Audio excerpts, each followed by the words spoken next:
Hi, boys and girls. It's time for another story. And our story is another Christmas one. Are you ready?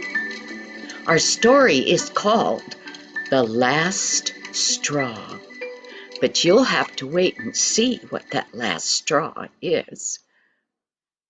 Well, Mama was in the kitchen and she could hear her 4 children in the living room. They were supposedly busy playing when all of a sudden she heard Kelly's voice and she said, "It's mine! You can't have it!" And then she heard Eric's voice, "It's not yours! It's mine! You took it! Give it back!" And then she heard the 2 little ones, "You touched me! Keep your hands to yourself! It's my toy! I don't want you to play with it!" And Mama, she was so sad. Here it was, just a few weeks to Christmas. And Christmas time, you're supposed to have the Christmas spirit. And the Christmas spirit is being kind and gentle and loving.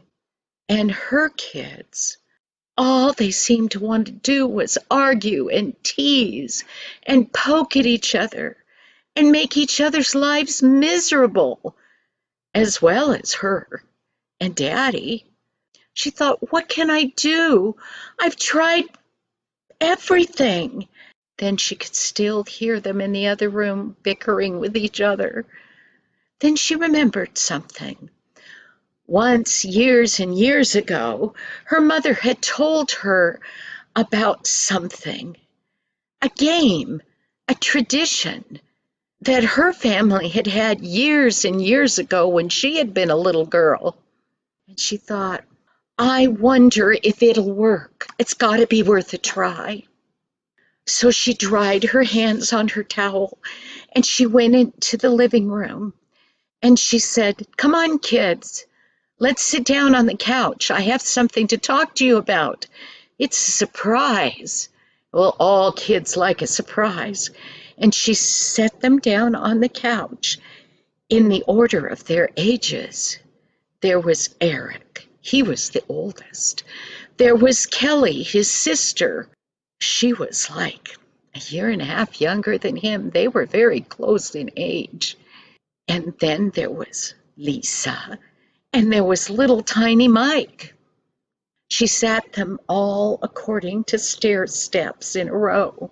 And when she had them all sat down and they were looking expectantly at her, she said, "I want to try a new tradition. Would you like that? It's actually a game. Do you like to play games, don't you?" And all the heads nodded up and down. Then she said, "I'm going to tell you how to play. But first of all, you have to know that you have to keep a secret. If you can't keep a secret, we can't play." Kelly said, "I can keep a secret, Mama." And Eric said, "I can keep a secret better than you can." And Kelly started to respond, and Mother went, "No, listen." And then little Lisa said, "Mummy, is it like being a spy where nobody can know what's happening?" Mama said, "Yes, I guess it's kind of like being a spy." And little Mike said, "I'm big enough. I can keep a secret. I'm big enough." So Mama said, "Okay, everybody promises to keep a secret." So she started to explain the game. And she said, "We have a little cradle up in the attic. It's old, from a long time ago, but we're going to bring it down. And then all of you are going to go with me to gather straw to put in the cradle to make a nice soft bed for little baby Jesus." And Kelly said, "Mom, how will baby Jesus know that that's his cradle?" Mom said, "Jesus will know because of the love that goes into it to make it soft and the kindness that you're going to show to each other." The kids looked puzzled. They didn't get this. And she said, "Well, let me explain. We're going to put all 6 of us, all 4 of you kids, and Mommy and Daddy's name into a hat. And we're going to stir up those names. And then we're going to hold the hat up high. And each of you is going to choose a name once a week out of that hat. And whosever name you get, you need to do acts of kindness for. And for every act of kindness that you do, you will get to go get a piece of straw and carry it and put it into the little cradle, the manger for baby Jesus." We want to do so many acts of kindness that between now and Christmas, we'll make a soft bed for baby Jesus. And they said, "Oh, that sounds like fun. It sounds easy. We want to do it." Mom said, "Okay. First of all, I want you to go get your coats, your hats, your gloves on because it's cold outside. And we're going to go gather straw." And they went, "Oh, that sounds like fun." So out the door, all 5 of them went. And they went behind the school. In the fall, there had been tall, dry grass with little straw-like stems. But now there was snow, but the straw was standing out of it. Mommy said, "We're going to go gather as much of that straw as we can." Mama carried a box to put it in. When they got there, the kids gathered straw by the handsful, and they put it all in that box until Mama had to say, "That's enough," because the box was overflowing. And she said, "Our cradle's little." They all ran home as fast as they could. And now she said, "Now you're going to have to wait till Daddy comes home because we'll do our drawing at supper time. And then we'll start doing our acts of kindness just like Jesus would have done." Well, that evening, Daddy, he was surprised when he came home because he didn't hear any arguing. And nobody was poking at each other or kicking each other under the dining room table. They were all sitting there expectantly. And Mommy explained to Daddy the game they were going to play. Daddy thought that was a marvelous idea. So he got out a piece of paper and he cut it into 6 little squares. And he wrote each of the family's names, each one on a different one of those little pieces of paper. And then he folded them all up into fourths and he put them into his hat and he shook them around and then he held it up high. And each child and Mommy and Daddy were given a chance to pull one of those little papers out of the hat. Well, Kelly was the first to pull hers out, and she pulled it close to her so nobody could see, and she looked at that little piece of paper, and her shoulders went up, and she started to giggle. Obviously, she liked whoever's name she had pulled. Well, Lisa pulled hers, and she looked happy. And then little Mikey, he reached up and he pulled his out, but Mikey couldn't read. So Daddy came over close, whispered very quietly in Mikey's ear the name of the person that he'd got, and he was excited. Well, Mikey didn't want anybody to see his, so he wadded it up in a ball, and before Mommy or Daddy could say anything, he stuffed it in his mouth, and he chewed it up, and he swallowed it. And then he looked at everybody. He said, "Nobody find out who I have." Well, then it was Eric's turn, and he pulled out a name. But he didn't get all excited, and he didn't smile, and he didn't wiggle around.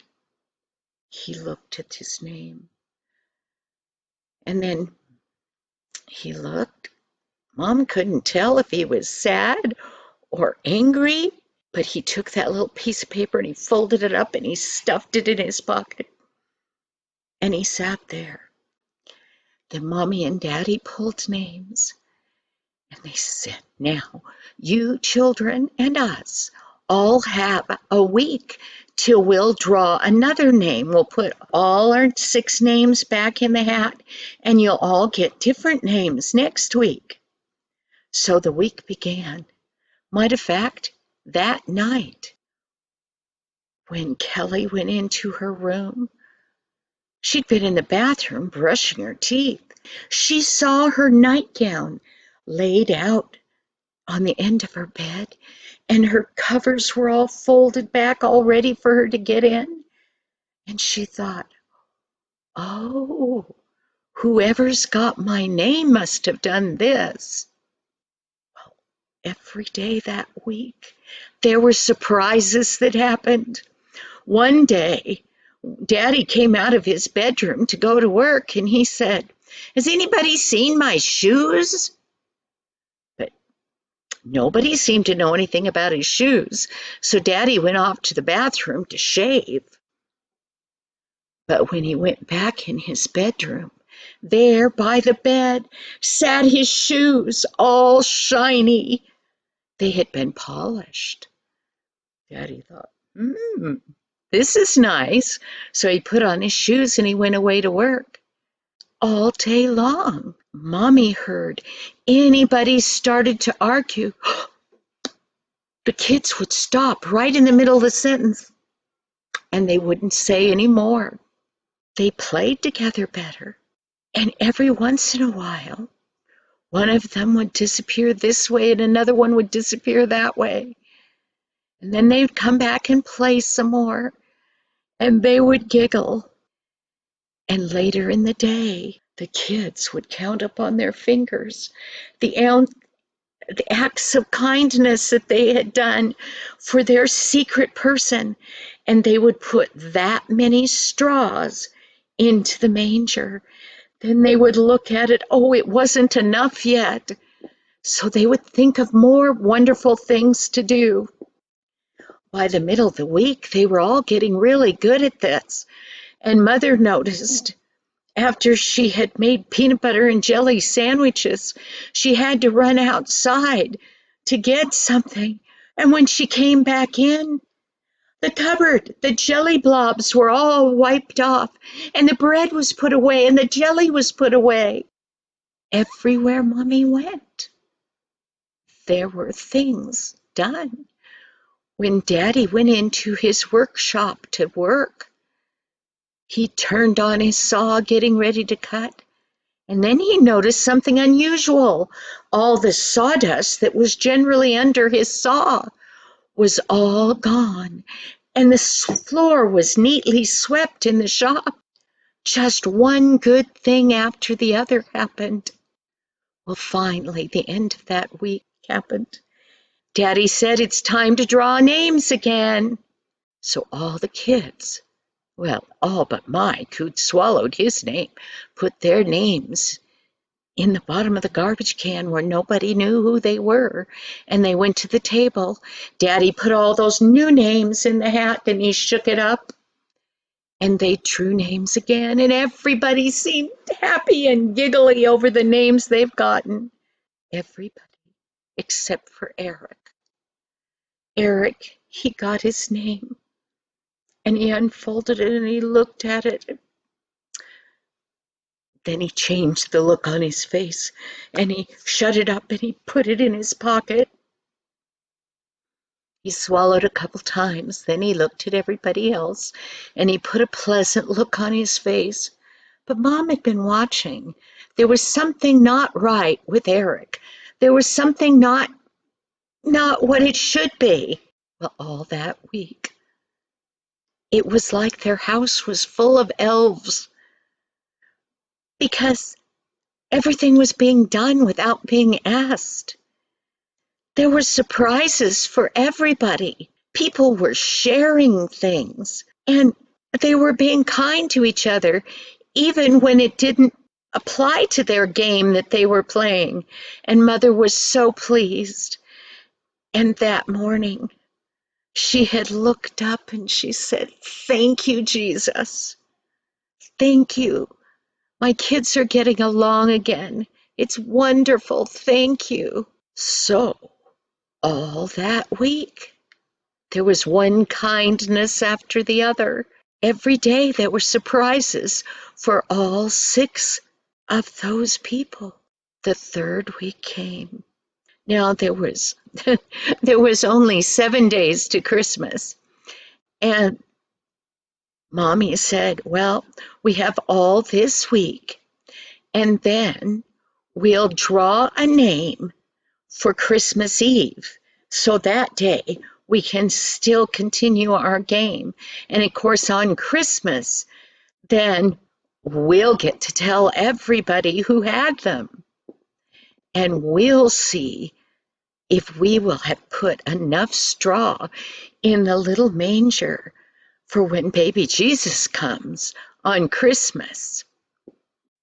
Well, that night, the same thing happened again. Daddy put all the names. Mikey, every week, he had taken his name and he'd rolled it up and he stuffed it in his mouth and he chewed it up and he swallowed it. I think he did it so fast that Mom and Dad didn't even know he was going to do it. But everybody else still had their little names. And that week went by, and the straw in the manger, in that little cradle, got higher and higher, and it was really soft. But everyone wanted to be the one to put more in, just in case. But they had to do acts of kindness in order to do that. They couldn't put any straw in there at all if they weren't being good and if they weren't being kind. Finally, Mother had spoken to Dad and she said, "There's something wrong with Eric. Have you noticed every time he pulls a name, his face looks sad, but he's obviously busy doing things for people. I see him running around just like the other kids. I don't know what's wrong." And Dad said, "It'll probably be all right. Don't worry about it." Well, finally that week was over as well. And this was the last night that they were going to draw names. And it would be for one day. It would be for all day Christmas Eve, because on Christmas morning, they would get to know who did things for them, and they would get to make sure that there was enough straw in that little cradle. Well, they started drawing names. This time, the last person to draw was Eric, and he stuck his hand in the hat, and he pulled out that name, and he unfolded it, and he looked at it. He stuffed it in his pocket, and he got up, and he ran from the dining room table. And Mom went, "Oh no." And everybody at the table started to get up to go after Eric. And Dad said, "No, sit down, guys. Sit down, everybody. We'll take care of this." So Mom, she went up the stairs to Eric's room. And there she found Eric. And he was crying. There were big tears running down. And he was trying to put on his coat. And beside him was a little tiny suitcase. And he said, "Oh, Mom, I have to go. I'm going to spoil Christmas for everybody. I have to go away. I promise. I promise that I'll come back right after Christmas." Mom said, Why do you have to go away? I can't tell you. I'll spoil Christmas. And he grabbed up his coat and that little tiny suitcase. And she said, where are you going to go? And he said, I think I can stay in my snow fort for a couple of days. Mom was thinking about it's cold outside, it's snowing, and there's all kinds of snow on the ground already. But Dad kind of grabbed her by the elbow. He shook his head, so Mom stopped. And Eric ran down the stairs, and he ran out the front door of the house, and the door slammed shut behind him. Mom looked at Dad and said, I wonder what's wrong. I knew for the last several weeks there's been something wrong, but I don't know what. Dad said, just give him a little time. Then you can go out and talk to him. When Mom happened to peek out the living room window, she saw that Eric had gone across the street, and he was sitting on a pile of snow, and he was crying. The snow was falling gently. Well, Mom waited. She waited about 10 or 15 minutes, which to her was plenty long enough. And then she put on her coat. Then she walked over to where Eric was sitting in the snow. By now there was white snow on top of his head and there was snow on his coat. But he was just sitting there under the street light with his little suitcase. Mama sat down beside him and she said, Oh, Eric, what is it? And she put her arm around him. He said, Oh, Mom, I can't do it. And I'll ruin Christmas for everybody. And then he started to say, Mom, every week when we drew names, I got Kelly's name. And Mom, I'm sorry, but I hate Kelly. Oh, Eric, I'm sorry. He said, I tried. I've done nice things for her for all those weeks. But she's not nice to me.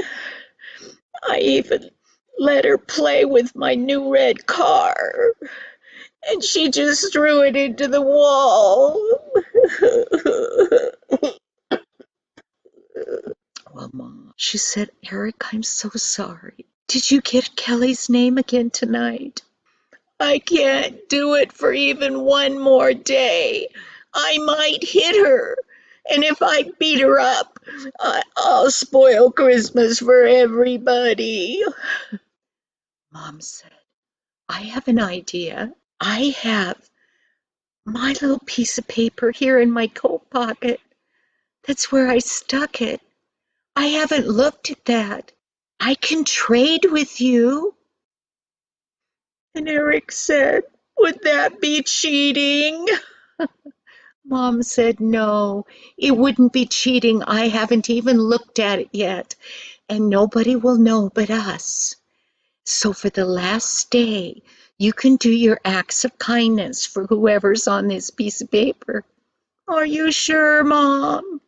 Yes, I'm sure. Eric looked at the name and he kind of grinned. He said, I can do it, Mom. And he put that piece of paper in his coat pocket. He said, it's kind of cold out here. So they gathered up his little suitcase and he went in the house. That evening, there were more little acts of kindness for everybody there. And nobody asked Eric what the trouble was. He had said to Mom, I just don't think that Jesus will even like my little straws if I couldn't like Kelly. Because that's what Jesus says. He says to love people, and hadn't been doing it. Well, everybody started going ahead, doing their little acts of kindness. And so all the next day, there were lots of acts, and there were lots of new straws put into that little manger. And Mama thought, I can go do something for Kelly. It was Christmas Eve now, And Mama started to sneak into Kelly's room to lay out that little blue nightgown and to open her bed. But when Mommy got to Kelly's door, there laying on the bed was that little nightgown, and the bed was already opened. And there, next to the pillow, was a little red car. And Mommy knew that Eric must have talked to Jesus and become forgiven and tried again an act of kindness for his sister. And Mommy went to Eric and said, "You get to put the last straw in the manger, the biggest, fattest straw you can find in the pile, because you did an act of kindness when you didn't want to. And Jesus helped you do it." Boys and girls, we still have a while till Christmas. Now would be a good time to practice acting like Jesus to your families. That's what Christmas is all about, giving to others, loving others, and being thankful for the love that God the Father and Jesus had for us to send Jesus, his Son. Have a good week now. Remember, practice some acts of kindness for your family. Bye-bye now.